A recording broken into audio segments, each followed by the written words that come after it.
తెలంగాణకు విదేశీ కంపెనీల నుంచి పెట్టుబడులను తీసుకురావడమే లక్ష్యంగా సీఎం రేవంత్ రెడ్డి అడుగులు వేస్తున్నారు. ఇందులో భాగంగా పలు శాఖల అధికారులతో కలిసి ఆయన జపాన్ పర్యటనకు వెళ్లారు.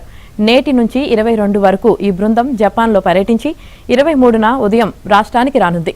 టోక్యో, మౌంట్ ఫుజీ, ఒసాకా, హిరోషిమాలో ముఖ్యమంత్రి బృందం పర్యటిస్తుంది. ప్రముఖ కంపెనీలు, పారిశ్రామికవేత్తలు, పలువురు ప్రతినిధులతో సమావేశమవుతుంది.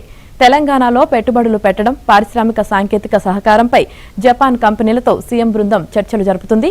పర్యటనలో భాగంగా ఒసాకా వరల్డ్ ఎక్స్పో 2025లో తెలంగాణ పెవిలియన్ను ప్రారంభిస్తారు.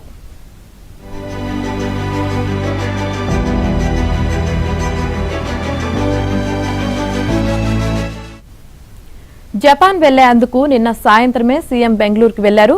ఈ ఉదయానికి ఆయన జపాన్లోని నారిటా ఎయిర్పోర్ట్ కు చేరుకుంటారు. అనంతరం భారత రాయబారితో ఆతిథ్య భేటీలో పాల్గొంటారు. రేపు టోక్యోలో ఉదయం నుంచి మధ్యాహ్నం వరకు Sony Group, Japan International Cooperation Agency, JETRO, Japan Bio Industry Association వివిధ సంస్థలతో నిర్వహించే సమావేశాల్లో పాల్గొంటారు. అదే రోజు సాయంత్రం తోషిబా ఫ్యాక్టరీని సందర్శిస్తారు.